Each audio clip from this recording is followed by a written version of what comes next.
so excited for this conversation right now. Even before we started recording, me and Melanie have just been going off, and I am so stoked to introduce you to the wonderful Melanie. I should have asked this beforehand. Is it Cerda? Cerda? It's Cerda. Okay. It's actually like the proper way, and all of my family will know. It's actually supposed to be Cerda, like with the roll. Uh, Oh my God, that's so pretty.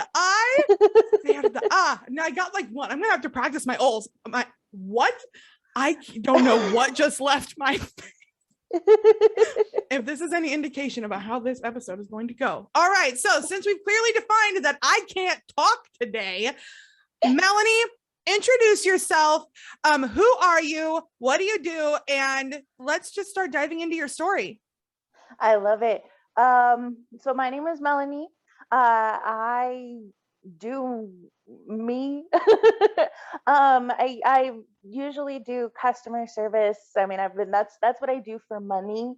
I do just fairly recently have started writing on like my social media platforms, my Instagram, Facebook, all of that. I just started using TikTok because I am an old lady and I don't know how that works. TikTok is its own, like, TikTok makes me feel so old. Every time I get on there, I'm like, am I 28 or am I 90? Like, what? It really is. It took me a while to figure out. It's kind of literally like that like for editing, that generic platform when you would go to like school to like edit quick videos for YouTube. I forget what it's called. It's like a Mac video or movie video Is or it the something. iMovie or something like that? Yeah. Yeah. So that's why I was like, please, any teenager that's looking at this, give me the grade curve because I kind of know how to do this, but I really don't. So so I've been posting on there. I was diagnosed with, I do have PTSD. I thought it broke. PTSD, anxiety, and depression. Um, I actually just fairly recently, like I've always been super open with like things that I've been through, but it took me a long time to realize that what I went through was a thing, if that makes sense. 100% does. Yep. So something happened a couple years ago. One of my friends unfortunately committed suicide, and it triggered something inside of me, and I was like, I want to tell more of my story, just kind of like if I can help somebody and have somebody realize, like you are not alone. That's what I wanted to do. And I remember talking to my therapist, and she was like, I think you always talk about how you're looking for your purpose. I think we found it. So definitely trying to get more in like the writing game. And That gave me chills. I think that is so beautiful. I say this all the time. I truly believe that no one is entitled to our stories, right? Like, I'm not entitled to know what happened to you. You're not entitled to know what happened to me. But I truly believe that if we are called to do so, I really feel like we should, because there are not enough people talking about this stuff. Not enough people that are being honest about the realities of abuse, because, we've been told to sit down and shut up for so long. Generations have been told to sit down and shut up. And it's just like, so one, we haven't even dived in yet, and I'm already like getting emotional. Thank you so much for wanting to share, for being so open. And because you're going to change someone's life, you're going to change a lot of lives. But I just met you and I'm already like so excited to see you just take off. Like, oh.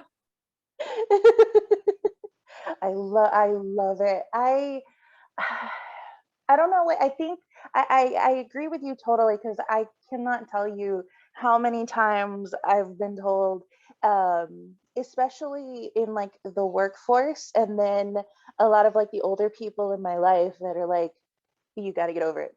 You got to get over it. Suck it up. you have to. And I'm like, I do have to like live my life and get out of bed, but I also have to deal with what's going on inside of me and figure out what's wrong, because if not, I'm just gonna implode, especially like my biological mother. I think she held on to so much that she just finally ignored it and was like, nope, nothing's wrong with me. I am perfect. It's all of you guys. And it's like, okay, no, thank you. So that there is so much truth in that. And I think that is something that is, again, not talked about enough. And a lot of people don't really want to accept the fact that the person that hurt us, or just the abuser in general, was holding on to so much that they projected it out onto everybody else. Because because it seems as if you're dismissing what they've been through, because hurt people hurt people. And it's like, it doesn't make it okay. But we also, if we're going to change the pattern, we can't just help survivors. We have to figure out what's going on and change the pattern of abuse and figure out why people abuse in the first place. Which one? That needs to be a question that is asked more. That should be the first question. And anyway, that's like a whole rant all on its own. But so let's dive into that a bit. What is your story with your mom? Because from what I see here, you're a child abuse survivor, and that you were emotionally and mentally abused by your mom. So let's dive into that a bit. Yeah, and you actually kind of, I think yesterday you posted a TikTok that kind of resonated with me, with the like, I still love them. It's like, that's okay. Like, she, and again, it's going to kind of come out weird, just because it's taken me so long to really verbalize what happened, especially with, not just society, but this woman telling me that didn't happen. That didn't happen. I was a great mom. I did the best with what I had, things like that. Um, but she was diagnosed with a borderline personality disorder. She was physically abused by her mother, my nana, who we do not acknowledge that woman. And it's always really interesting to me as well. Kind of a slight tangent, but still a part of my story. She used to, I remember being like 6 or 7 years old, and she would tell me about like her history and things she went through with her mother and her brother and things like that. And I'm like, why are we still talking to them? I'm gonna go like beat them up and protect you. Which I didn't realize was normal with a parent who has a personality disorder and some narcissistic tendencies. Like, as a child, I want to protect you, and that's definitely carried over into my adulthood with all of my friends. It's like, I'm going to protect you. I can help you, when it's of course not my responsibility. um but I always kind of felt like, not that she didn't love me, but just that she wasn't present. She was always working, late at night, so my dad always took care of me. We were a lot closer, which used to bother her all the time, even into my adulthood. um and then they got a divorce. And this is always her argument for, oh, you're lying, you don't remember what happened. I remember him always leaving and coming back, and then just one day he was gone. um I thought it was about like, 9, 10. She says, no, we didn't get divorced until you were like 12. And of course I'm like, it doesn't matter. uh you know I was alone with you, and things happened. um and yeah, she was very, as soon as my dad left was when the physical stuff kind of started happening. It was, of course, it started off with spanking, started off with, smacking, things like that. She used to throw fits where she would throw my stuff, destroy it with hammers. Things like basically like a kid throwing a tantrum. um I've told stories where, I would get sick and she would be like, we'd go to the hospital and she'd be like, you better be dying or I'm gonna give you something to be sick or sad about. And then of course we would get there and they'd be like, yeah, she has like pneumonia and the flu. And it's like, oh, okay, now I have a reason to take care of you. um which definitely confused me into my adulthood because I was like, she has to love me, right? I mean, she took care of me when I was sick. She, paid, the bills for me. She gave me food. She, would hold me if I was sad. But I didn't really realize that behind that was this other motivation that, I'm like, for example, I'm sad because my dad doesn't spend as much time with me as I want.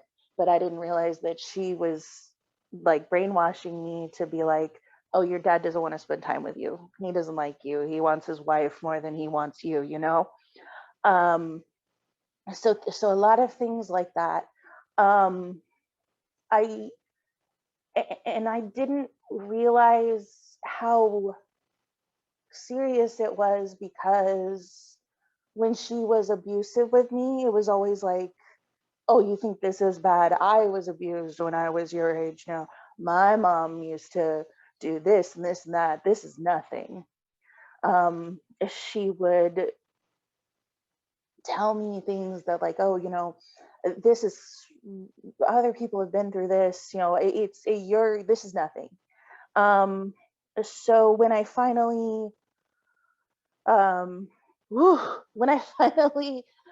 uh, left and moved in with my father, um, it took me years before I was like, I remember that conversation because I was like, hey dad, was I abused? And he was like, yes, but I wanted you to get there, yourself. He never wanted that pressure on me. And then of course for him, it was like his own qualms of like, I didn't take you. Um, but I realized I realized that um, I don't think I would have gone, because I was like, I need to take care of her. She doesn't mean to be this way. You're gonna be fine. I have to take care of her because if I leave, she's gonna break. I didn't realize she was kind of broken already. Um, so kind of into my adulthood, that's when kind of the emotional and mental kind of started to take over. It was more like, you're off doing, you're off doing drugs, you're drinking, you're doing this, you're doing that. Like, and I'm like, I'm a straight A student. I don't even have time for any of that. She used to try and like tell my dad things so he'd give me up. She would say that like, this is ridiculous just thinking about it, like, she's like, oh, she's a lesbian, you don't want to raise a lesbian daughter, right? And he was like, I don't care, I mean, I love her for who she is. And um I was like, I'm not a lesbian, right? And he's like, again, I don't care, like, I love you for you. um she would tell me, I'm going to hell, that God doesn't love me because I I'm not respecting her. Um, just all of that fun stuff that kind of carried over. The biggest one that I've carried into my adulthood is the, you are not you're not like adult woman enough. My hair was always not brushed properly. I never wore dresses. I When I went to college, it was like, you're not doing that correctly. You need to be in an office until you're 70 and then you die. And I'm like, I don't no, I don't think that's for me. Um, and I remember growing up and having that big conflict of, I know I'm meant for something, but I don't know what it is. And she's like, to pay bills and be adult. And I'm like, okay, no, but thank you. Um, obviously, I don't know if people can tell, I've kind of learned to deflect with slight sarcasm, which my therapist has fun with. Um, but yeah, I never realized, I know that's definitely where I had my anxiety, with some PTSD tendencies. No one had ever diagnosed me with it yet. They were just like, you got it. And I'm like, no, I'm good. I have my dad. I'm fine. I'm great. And they were, I'd always try to go to a therapist, but they were like, nah, you can try medication. I'm like, no, because I didn't want to be crazy like her, quotations. Because I was like, I don't, if I'm like her, what else does that mean? Um, so, and this is where it's probably gonna get a little bit emotional. Everybody, grab your tissues. In two, in 2014, my father passed away. He had something went wrong in his heart, and he died very suddenly. And for me, that was the catalyst. Like, he had done so much for me. And it was like, the best way to describe was like, he was my anchor, and then all of a sudden the anchor picked up, and now the ship is free floating. Like, what am I supposed to do? So she did come over, she did try and help. That only lasted for so long because I think he had been gone for maybe about 6 or 7 months. And she would say that, like, you need to be over it by now. Like, when my father died, I went to work, I did this, I did that. Um, and I was like, I'm trying. And she would say that, like, my father and our relationship was like evil. She would say that, like, we were in like incestuous. And I was like, where is this coming from? And she's like, yeah, your love isn't, it's not natural. And for me, it was like, oh, that I remember holding on to that, and I was like, no, that's not right. Like, my dad loved me unconditionally, like a father is supposed to. There was never nothing, never anything wrong with that. Never, just because she had never experienced any of that, and both of her parents weren't there for her either. And it's just, she had never experienced or had that. Um, and so I'm trying to deal with all of this. In 2016, I did have an incident where I had gotten really sick. I missed a lot of work. Her and I were going at it a lot. I had just moved into an apartment, but it wasn't up to her standards. Um, and I thought, I was like, I'm gonna be broke. I'm not gonna have a home. I had like a bad respiratory infection. I missed my dad. I was like, I just don't want to be here anymore. Um, so I went to my counselor at the time, and I told her, this is what I'm feeling. I don't know what to do. And so I was hospitalized for about a week. They put me on medication, which was literally a lifesaver for me. Like, the clouds lifted. They diagnosed me with depression from my father's death, and then PTSD for sure from what happened. Um, and so I started kind of getting on the right path. Um, I I tried to keep her close, but it was just too much. I couldn't do it. Um, so we did have a lot of kind of like trying, failing, you know. And I remember always thinking, I I will feel awful with myself if, you know, I got married and I had kids and she couldn't be there. Cause it's like, if I couldn't be there for my kids' big event, like that would kill me. Like, I don't want her to have that regret. So I was like, I'm going to do everything in my power to make that work. Um, and then, like I said, a couple years ago, my friend committed suicide. I went to her funeral, talked to her family, just such a loving bunch of people. I knew um, what it was like to grieve, and so I knew, I was like, you know, her mom, come here, I love you. Um, um, you know, things like that. And that watching her mom go through what she was going through, I was like, you know what? I called I called my biological mother, and that is what I call her. I don't want to confuse people. That just now I reference her that way. But I did call her and I said, my friend committed suicide. You know, I watched what her mother went through.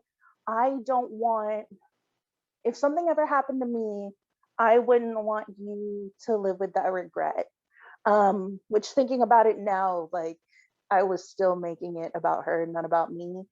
But I was like, I would never want you to have that regret. I don't want either of us to have a regret where we didn't give 110%. I was like, I've had, which I never told her before, I was like, I've had suicidal tendencies in the past. I have now. You know, I, more than anything, I just want you to love me. And I thought, if uh, I thought maybe if I had died, you would realize that you love me. And she said, I'll never forget. She said that if I had if I had committed suicide, she would know that it was my fault, not her fault, and that she would find a way to move on because it wasn't her, it was me. And that was the switch in my brain that said, okay, you have done everything you can. If there is a point where, if someone doesn't, like, I know you're mentally ill and you can't help what you're doing, but there's only so long where that's an excuse. You don't seek help for it.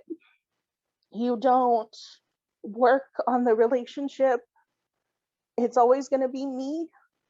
And I can't do that because I do work on myself and I do want to be better. And if I'm going to put in 100 and you're going to put in 0, I cannot. Whenever you're ready to put in 100, I'm here. I love you, but I can't let you hurt me anymore. And I think the next day she, like, removed me from all of social media. She blocked me. She was like, basically, I'm too much drama, which I've heard a lot in my life. Um, that, you know, she doesn't want to have me bring up the past and be angry with her, and she just wants to live a peaceful life. And for some reason, that doesn't include me. Um, ooh, so I decided I'm gonna work on me, which I've been doing. And that's how I knew my therapist was mine. I know that she's probably gonna be listening to this. And I knew the first moment, our first therapy session, ooh, I told her, I said, you know, my biggest fear right now is that that God doesn't love me because I didn't try. And she's like, Melanie, you had your dad, right? It's like, yeah. And she goes, you guys had fights, you had issues, you guys did things. I was like, yeah, I mean, he's my dad.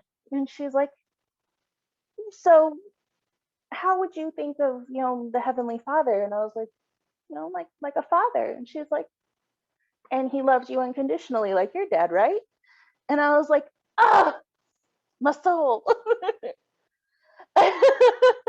It's because he, even if for some reason that were true, that he's angry with you because of how you treat your mother, which I'm here to tell you, if that's not true, he's still gonna love you, because parents are supposed to love you unconditionally, and your Heavenly Father loves you. And I was like, you are my girl. um, so so with her help, I've been, getting more confident and being able to tell more of my story. And for the longest time, I was so scared. I was like, she's gonna, like, my biological mother, she's gonna appear somewhere and be like, lies, you awful child. But then I realized, I was like, that would require her to care, and it was very evident that she doesn't. So I did decide a long time ago. I was like, I'm just gonna speak my truth, tell my story. And I mean, the people that know me, who, seen me, people who hear my story, they know. I mean, I'm not a bad person. I'm not a bad kid. I'm, kind of just me. And I, I love you. I would never do anything to hurt you. I'm not a bad person. And that's basically what I've been trying to remind myself with my life, is that I am a good, I am a good kid. I am a good person. I have people in my life that love me.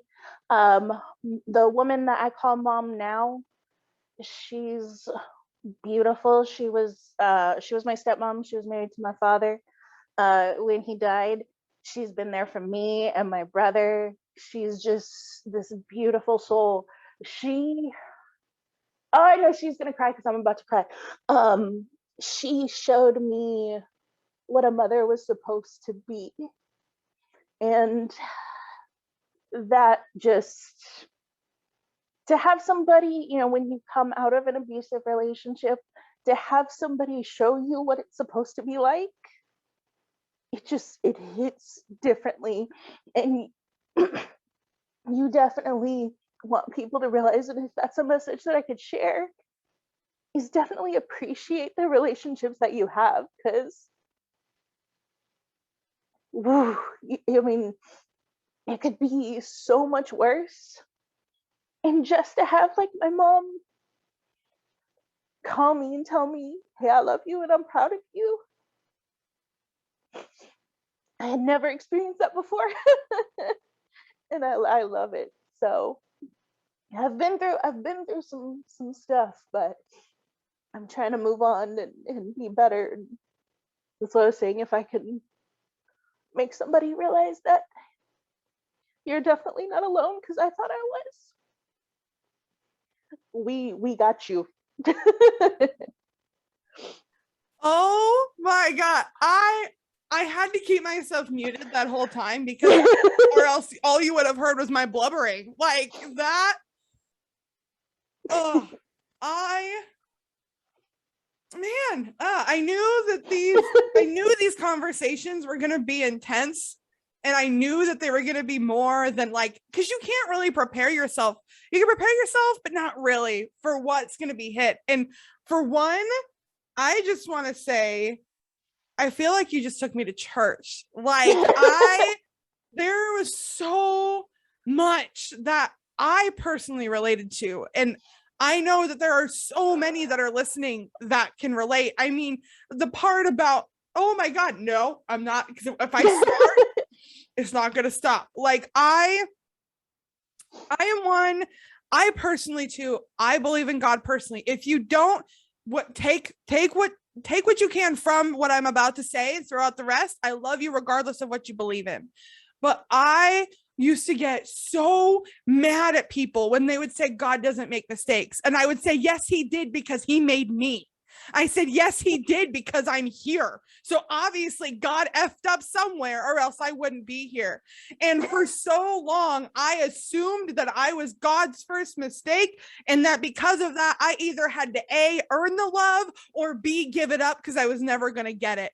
And one of the hardest things that I have come across with myself, with clients, with every person that I've talked to, is learning that love can't be earned, and that love is inherent, and real love is there for you. Love can't be earned, and God does love you. Like all of, there's so much there. And the other piece that I just want to speak on real quick, and then we're going to dive back into your story, is I myself, the man I call dad, is not my sperm donor. My sperm donor is very mentally ill and has a whole lot of problems, and attacked my mom on more than one occasion. And I was 2.5 when my mom and dad got married. My dad, not my sperm donor, my dad. And he's the guy who, like, yeah, we've had our problems, but he's there. He did his job. He, no matter what my sperm donor tried to say, there's nothing that could take that away. That my dad's my dad, because my dad was there. My dad showed up. My dad did the job. And so I just think it is so beautiful to hear stories about people stepping up and being parent for kids that they didn't create. And I just think that is so beautiful. So to Melanie's mama, I love you, and I want to hug you, because I know that that's not easy, because I know for me, it was not easy to just step into that role. And I just want to say, I love you, Melanie's mama. And I want to hug you both. But okay, reining it back in as I'm like trying to climb off of my emotional soapbox over here. So when you applied to be on the show, one of the questions I asked was, what advice would you give to someone currently in an abusive relationship? And I friggin' love your answer. You said you have so much more control than you think you do.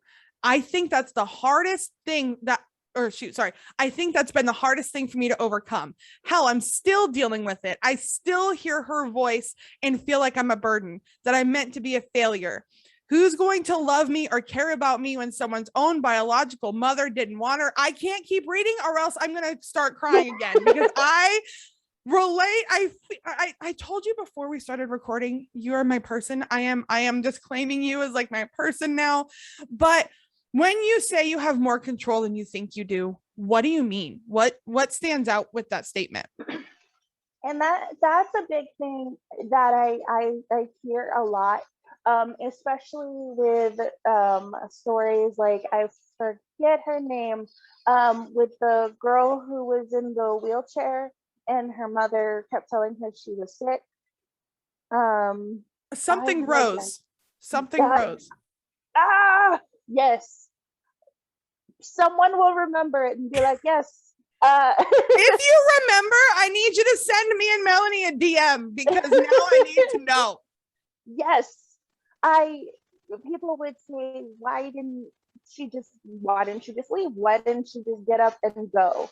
And it's like, I think I said it before. I thought in my relationship that I needed to take care of her, that it was my job to watch over her. And then when he started getting super physical, and I actually didn't remember this until I went into the hospital, that I actually thought about committing suicide when I was like 9, 10, 11 years old, because I thought that's the only way I'm going to get out of this, the situation that I'm in, is to not be here anymore. When an abusive person, especially mentally, like, it's not just the physical, like, you're going to stay here, and not just the physical threat of like, if I leave, they're going to hurt me. It's the, like, who am I as a person if I leave? Like I said, like, oh my God, yes. like the person who pushed me out of her womb like I'm not, I'm not worth staying here for. Like she's like, you're not worth it, you're whatever. And it's like, okay, now every relationship that I come into contact with, it's like, she's absolutely correct. Like, no one's gonna love me, no one's gonna care about me. So I might as well, keep putting up with this and putting work into this horrible relationship, because if I can fix this, then everything will make sense. And it's like, it's like a mental prison, and that's the hardest thing to get over, because not only when you do decide to leave, they're still living rent free there. Unless of course you put in the work. But even then, I mean, healing isn't linear. Like, it still takes time. Um, so if I could go back in time and tell that little girl, and not just me, but like even if some adult had stepped in and said, "This is not normal," like yeah, it would have been, that would have been my first red flag that something isn't right. So I just kept sitting there thinking that there is definitely something wrong with me. So you have way more control than you think you do, just to be like, look, no, I am strong, I am powerful, I am beautiful. Like, I'm not going to let you do this to me. And of course, in domestic abuse situations, I know it's definitely different, especially if they're, physically violent. I know there are shelters and places that you can go to, and things like that. And they definitely, I pray for you.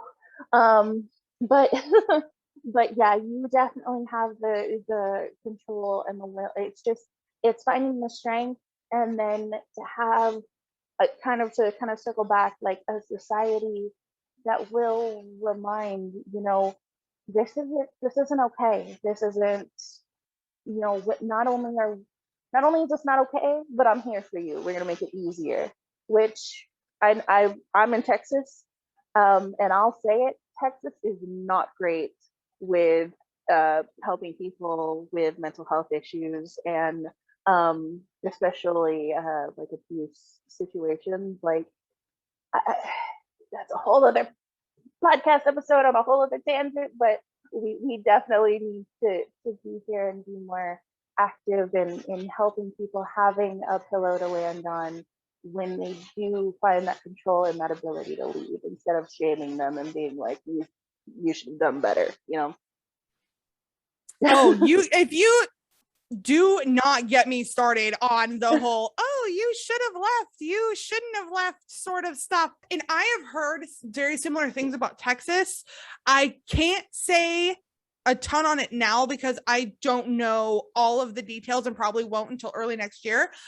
But I do know that I am working with someone to change the way that Texas handles abuse and survivors on a legal legislative level. So I don't know the details of it, but it's coming, because I know that change needs to happen there.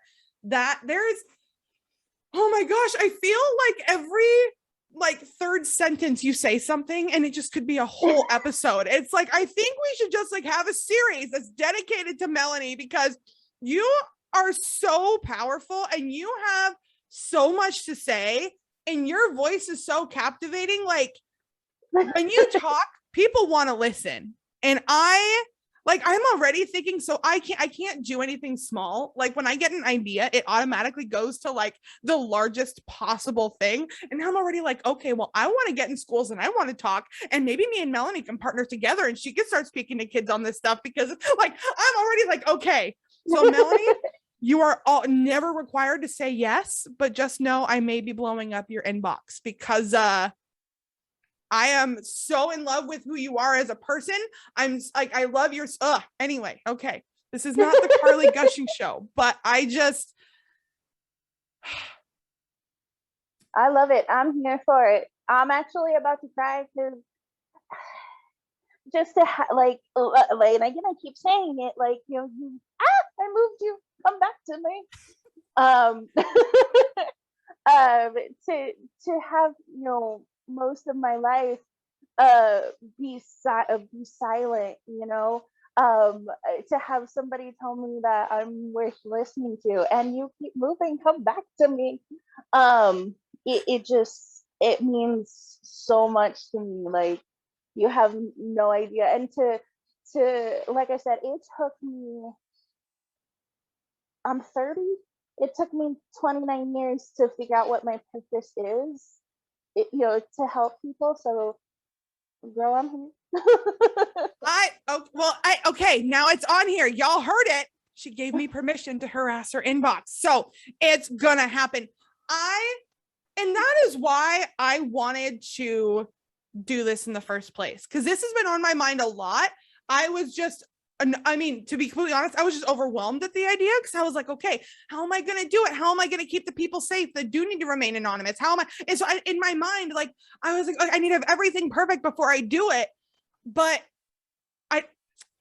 I self-sabotage a whole lot of stuff, right? But then it hit me how, I mean, I guess I knew on a subconscious level, but I didn't fully like internalize it, was how important our voice is. And just giving someone a platform to just say, hey, your voice matters and your story can change a life, that could literally change the trajectory. Because like for me, when you were talking about the suicidal ideations and the suicidal thoughts, and I relate so much to that. And I've lost multiple people to suicide. And I myself am only here because someone walked in the bathroom at the perfect time. And so like when someone, God, no, I'm going to be the one crying. When someone chooses to just keep fighting, and I know that that's an oversimplification, and I hated hearing it when I was in that place, but giving life one more chance, what you are really saying is, I am worth something. Like, you're making a declaration to yourself that says, I'm worth saving. I'm my own damn hero. I'm going to give life another chance because I deserve it. And even if you don't realize that's the choice you're making, it is. And like everything I do is based around worth, right? Like I've got my Worthy clothing line. I've got Worthy of Recovery. Like my coaching program is Worthy University. Why? Because all you need is an ounce of understanding your self-worth to realize that you don't deserve that. And there aren't enough people telling kids that they are worth more, that they are deserving of more, what real love is and isn't. And I am so sick and tired of hearing people tell kids that they should sit down and shut up and they're only here for XYZ reason. And I understand, like, my parents did the best they could with what they had, and I do not fault them for this, but telling kids, oh, well, you're only like, sorry, I totally lost my train of thought because I was on my soapbox. Like when your parents don't want to get up and do something and you're like, seriously, get up and get your own water. And like, well, what's the point of having kids then? What does that do? That instills the belief in kids that they're only there to serve their parents, which does what? Tells them that they shouldn't leave, which does what? Teaches them abuse is love, which what? Leads people to continue this abusive cycle for their entire freaking life. And so I am not, this is not the Karleigh rant show, but this is why I do not take lightly the fact that you said that you stepped up and you said, I'm going to share my story, because that's a super vulnerable, intimate part of your life that you're putting out in the world. And that is not something I take lightly. And I am so honored to hold this space for you. I think it's so friggin' cool that I have this opportunity, because selfishly, on a super selfish level, this gives me the opportunity, one, to talk to people who get it, talk to people one-on-one who get it, which, yes, do I do this for a living, help people? Yes, but it still feels so good to talk to someone who understands what it's like. Am I happy you went through the abuse? Absolutely not. But it is so good to know, oh my gosh, this person, the thing she's saying, it's in my head. And now I know that I'm not alone. And that camaraderie is everything. Perfect in sliding. People do not tell, again, yes, I know everything happens for a reason, but if you tell somebody with trauma that this happened for a reason, we secretly hate you for like 5 minutes. Oh yeah, I mean, straight up, I truly feel like Melanie is the nice one of the two. I mean, look at her. I mean, if you're watching on YouTube, you see how cute and bubbly she is, right? What do I look like? I look like I'll cut you. Why? Because I will cut you. Like, it pisses me off. Oh, that happens for a reason. It made you stronger. No, it absolutely debilitated me to the point where I almost took my life. So I'm sorry. Like, no, because I personally subscribe to the belief, I do not believe that everything happens for a reason, because there is absolutely no reason for people to do the things that they did to me as a child, the things that were done to me as a teenager, the things that were done to Melanie, the things that were done to you, my dear listener. There is no reason for that other than they were a sick human being who needed help, and instead of getting the help, they took it out on us.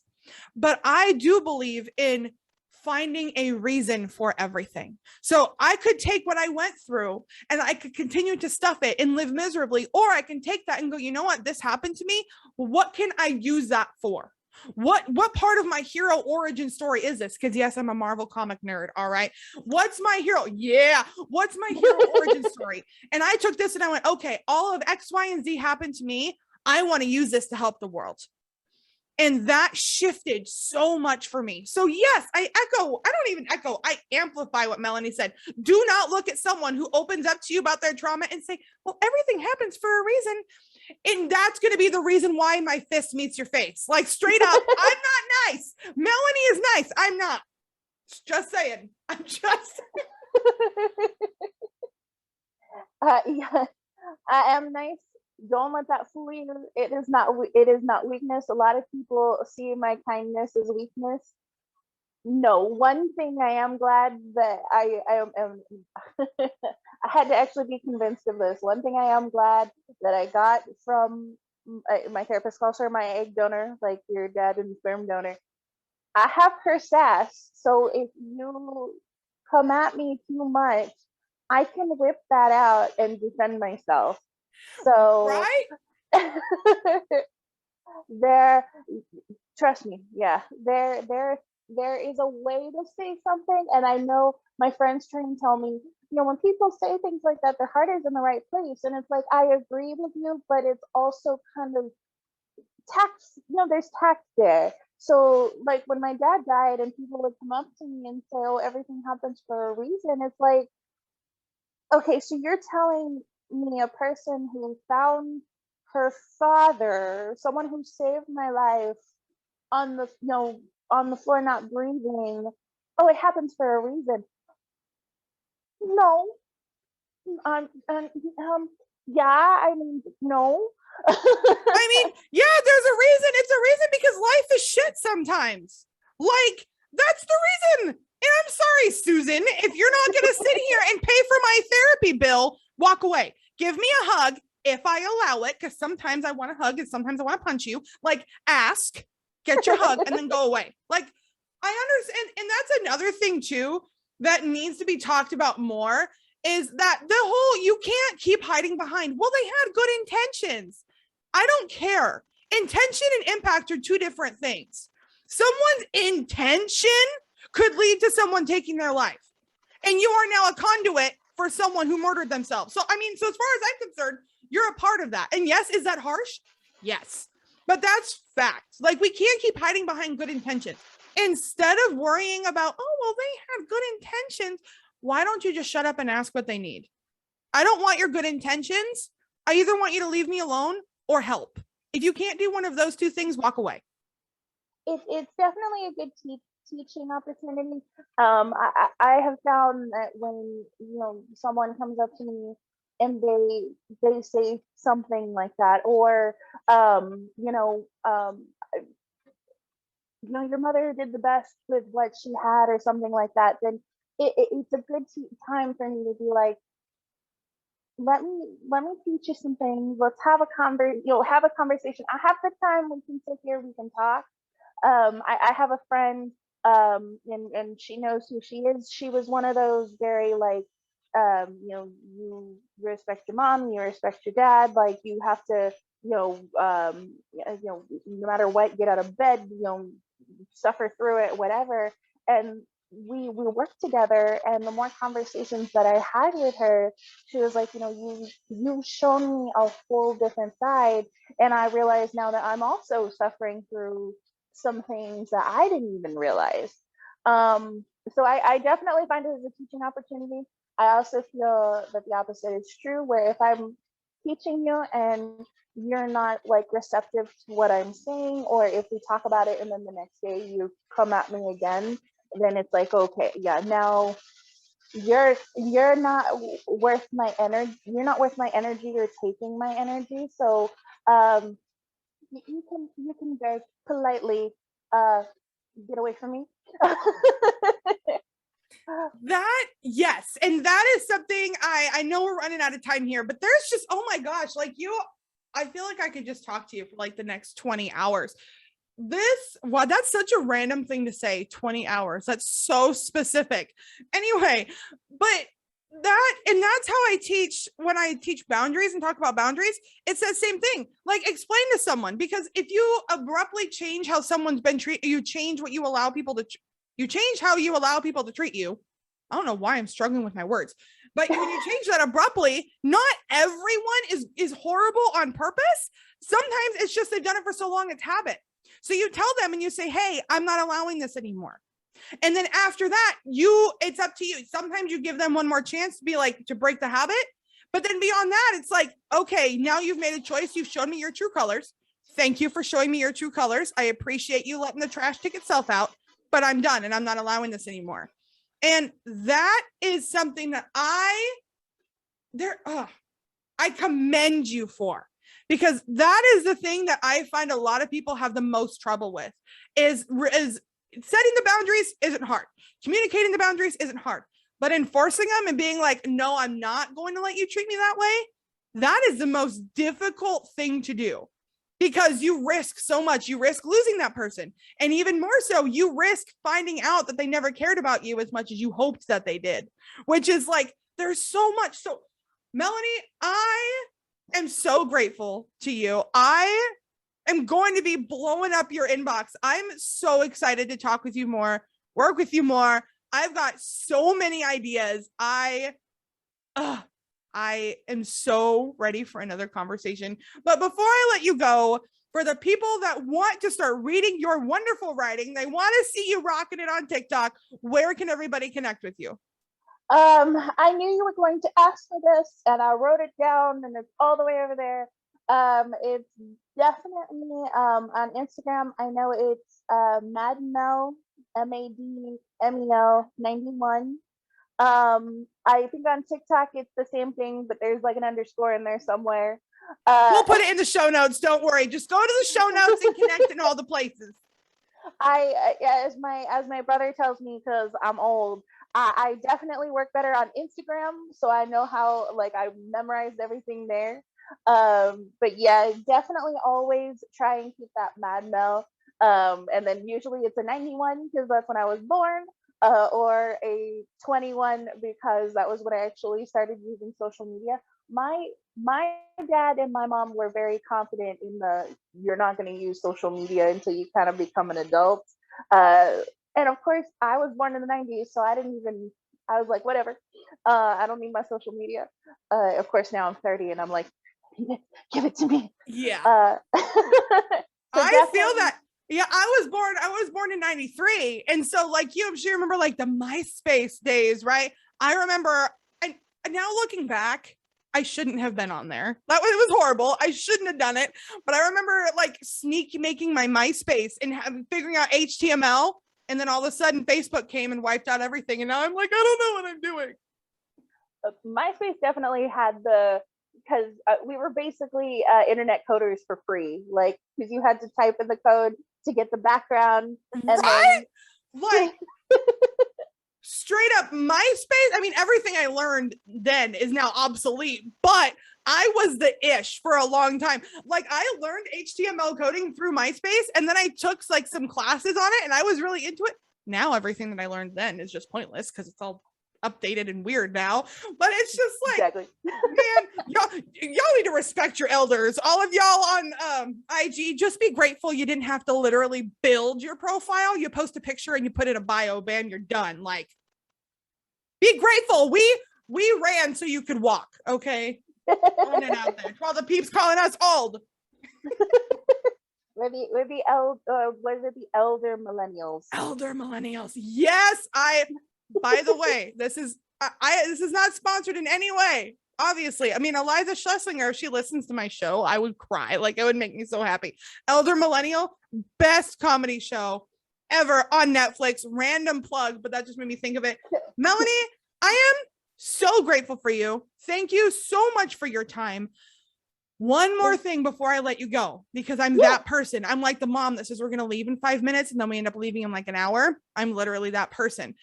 If you could give one piece of advice from someone recovering from abuse, whether it was an abusive relationship with their parent, with their partner, with their boss, whatever, what would that advice be? You got this. You got it, one day at a time. If I could preach one day at a time, I want to get it tattooed on my body. I would stick it to my forehead. I thought, like, because of the abuse that I suffered, and it's going to sound weird, but I was a child always thinking about the future, in the sense of, like, if we don't pay these bills, we're not going to have a home. If we don't get this food, we're not going to have any. If I don't walk on eggshells and get everything correct, she's going to yell at me. Things like that. And that carried over into my adulthood, to the core of my being, where I'm thinking 10 years ahead. If someone had sat me down and explained to me again that you have the control, you have the power, you got this, just take it one day, 1 hour, 1 second at a time, that will help you get everything in order while not panicking. When I remember, okay, even just for this, I was like, oh my gosh, I'm gonna talk to her in like a week. I've never done a podcast before. I'm so freaking out. What if I say something stupid? But I was like, today I have to work, so I'm gonna go to work, and then I'm gonna eat my lunch, and then I'm gonna have dinner, and then I'm gonna go to bed. And then of course today I woke up and I was like, I'm filming this thing. I'm really excited. I got it. I'm good. So it definitely, one day at a time. You got it. Trust me. If you got it. Yes, that right there. There's a mic drop, but I can't drop this mic. This is the only one I've got. But let's just pretend. I need to get like a prop one so I could just like poop it. That's a weird. I just come up with weird words apparently. Melanie, I keep saying it, but you are amazing. I am so grateful for you. I am so friggin' grateful for this podcast, because now I have a new person. I've got a new friend and I am so honored and so grateful. Thank you for your vulnerability. Thank you for your openness. And y'all listening, I know that sometimes there can be in this place where you feel weird reaching out to someone on a podcast, but reach out to us both. Seriously, like, if you're listening and you're not seeing Melanie, go to my YouTube channel, go and see her face. She is the most kind, wonderful soul that so wonderful, and reach out. I can guarantee you she wants to help you. And Melanie, if you didn't already tell me that you're like sharing your writing and sharing your story, I would tell you to do it, because you have such a way of sharing that hits the soul. And I'm so glad that you did the scary thing. You signed up to be at a podcast to talk with a stranger that you saw on social media. This was so wonderful. And I cannot wait to do this again. I followed you on TikTok before, because I saw you were posting on that other young lady's page where she said that she was ugly. And I was like, girl, no, you're so beautiful. And then I saw you and I was watching what you were saying, and I was like, I'm gonna follow her. And then I saw that you had a podcast, and I was like, you know what? YOLO. I'm going to steep in the philosophy of the YOLO. And I sent you I was seriously surprised when I got a message back. So it always shoot your that's my last piece of advice. Again, like two parents having a conversation while the kid's like, I want to go home. My last piece of advice,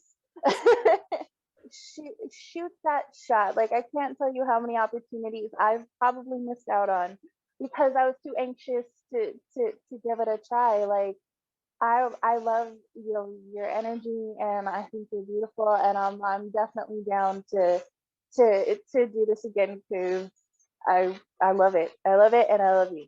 I love you so much. You're gonna make me cry.